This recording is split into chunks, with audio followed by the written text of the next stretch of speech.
I don't know if the cult will ever realize that they have been slowly radicalized and lied to for such a long time.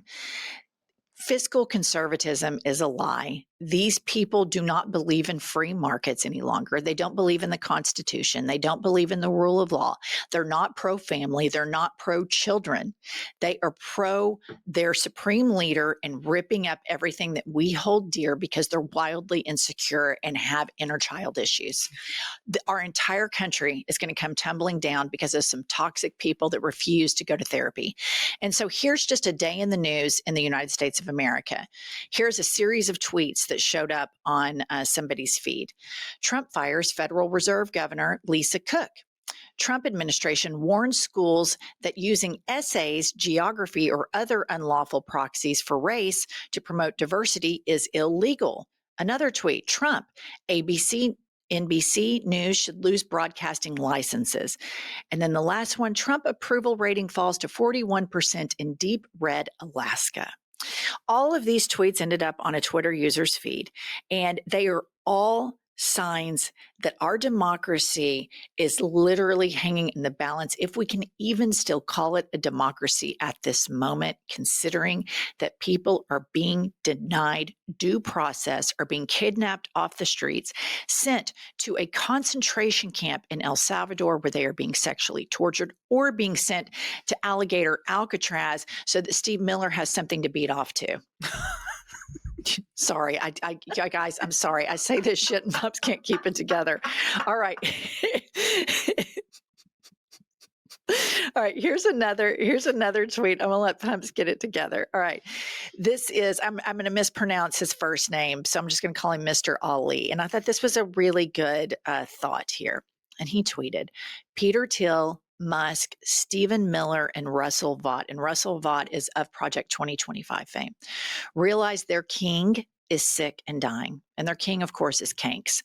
This is why they're ramping up towards a dictatorship, to make sure their groomed boy toy, JD, Just Dance Vance, who we call Little Smokey, has all the power to do their bidding. You guys, I think this is spot on. I think this is exactly what's happening. I think Mr. Ali on Twitter nailed it. There's no question that Kanks is not running the country, and that people are letting him pretend like he's running the country with his redecorating project, with his show and tell executive orders. We showed a video earlier today where he had no idea what was going on with Benjamin Netanyahu bombing and killing journalists. The president of the United States had no idea. Somebody is running the country, and it sure as fuck is not Muffin Top Kanks. I'm afraid it's Stephen Miller, who is nothing short of a racist, cruel. I mean, he hates everyone. I think it's him because he's as diabolical as JD Vance and as power hungry as JD Vance. Donald Trump doesn't give a shit about anything but power and Donald Trump. Stephen Miller believes in punishing people. It's got to be somebody bigger than Stephen Miller. Stephen Miller does not have the wealth or the power in which people would be deferential to. Do you think JD Vance is going to be deferential to Stephen Miller? Stephen Miller's disposable. I think you have to go bigger. I think you have to look at the two foreign-born individuals, and I'm talking about Peter Thiel and Elon Musk, who founded PayPal together. Who then Elon Musk has been having a bunch of phone calls with Vladimir Putin the last 2 years. Peter Thiel is the one that groomed JD Vance, per this tweet, to be a boy toy to run this. I believe that Stephen Miller gets off on all of this, and I believe that he's the top Trump sycophant. And I believe that he has probably never had so much material in his spank bank, because that's how evil this guy is. But nobody is going to be deferential to Stephen Miller. He's as disposable as the day is long. The minute he steps out of line, that guy would be dismissed. He doesn't have the wealth. He doesn't have the riz. All he has is the diabolical brain to sit and come up with shit like Alligator Alcatraz, and to talk about to the White House social media person about making what Stephen Miller views as pornography, which is people getting locked up and tortured by the United States government. But I think it's deeper than Stephen Miller. When you make a great argument, and you're probably right, because why would they throw so much money? I mean, Peter Thiel spent millions and millions on JD Vance, and we know Elon Musk spent $300 million on Trump. Yeah. All right. Next up, we have a video. This actually busted out on mainstream media, and this is Major General Randy Manor talking about Kanks, which is short for Kankles McTaco Tits, talking about Kanks's intentions. Play the clip.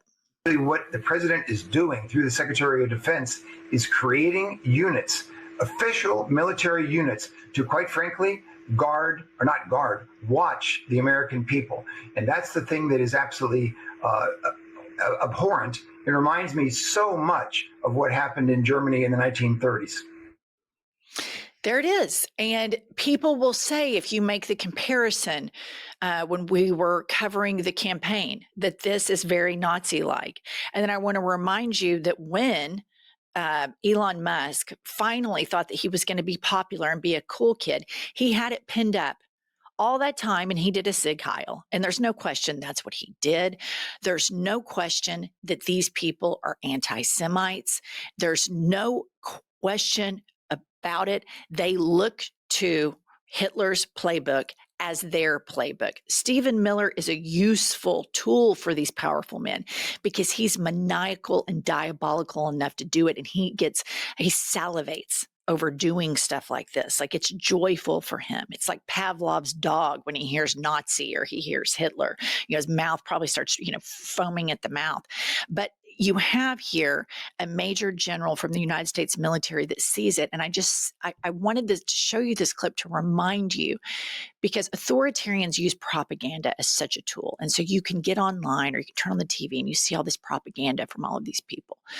The majority of us are not like this. The majority of Americans are not like this. The majority of people in this country are decent, are good, and believe in progress and don't want to bully marginalized people and believe in the rule of law and do not buy this bullshit that the Republicans and MAGA care so much about the rule of law when they elected a convicted felon who then pardoned all of these fleabag insurrectionists that are total anti-Semites, racist, white supremacists, the worst of the worst. So I just put this up there to remind you that sometimes smart people break through in mainstream media, but the majority of Americans are like this. MAGA only has, pumps, and I'm going to keep saying this, think the administration is going extremely well, only 21% of the country. Only 21%. Okay, you know what else is interesting to me?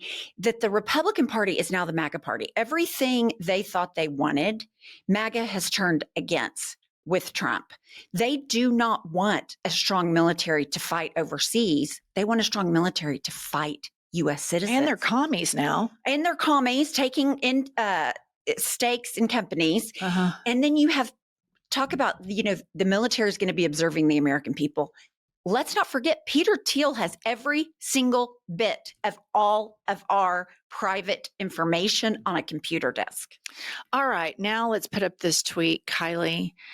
Joshua Reed Eagle puts up a picture. Now they're putting pictures of Kanks all over Washington, D.C., with that combined with the military trotting around. I would imagine that tourism and the restaurants are dead empty, because I tell you what, I would not want to walk down the street if I had to see that fat ass up there. But anyway, Joshua says, seizing the means of production through stock grabs. Tariffs so extreme, companies beg the king for exemptions. Cronies siphoning billions with timed trades. Propaganda posters plastered across D.C., armed troops in the streets.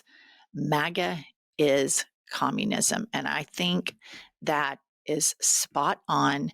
And they have radicalized through Fox News and others, a group of people that maybe at some point were decent and thought they were just conservative, God-fearing folk, and they have radicalized them to such an extreme that now they want a dictatorship. Now they oppose the thing that they held dear, the Constitution. You never hear the Republican Party, the MAGA Party. You couldn't go 2 seconds without them talking about our founders, our founders, our founders, our founders. They never mention that anymore. because they don't give a shit. Because the founders were intellectuals. They were trying to do something different. They never mention that anymore, but they sure do mention the Confederates. Right. They sure do mention the people who wanted to make this a racist country. That's who they seem to want to prop up. And so, you guys, I just want to say one more thing. For all of the fiscal conservatives, you think that you voted for Donald Trump because you want a strong economy and you don't want to pay that much in taxes. When the government erodes the rule of law, which by electing a convicted felon, that's the impetus that we're eroding the rule of law. The Supreme Court saying that he had immunity was eroding the rule of law. And by him pardoning all of those criminals and then denying due process, attacking judges, attacking the courts, you cannot have a good economy without the rule of law, because companies need to know that they can take contracts to a court and that court is just and fair. So the first thing that goes is going to be the courts, which this administration is actively dismantling. Actively. And the weird thing about it is the top court is actively dismantling the power of the judiciary. The economy is next. So for all of you that voted to just pay 5% less in taxes, fuck you. And we'll see you all later.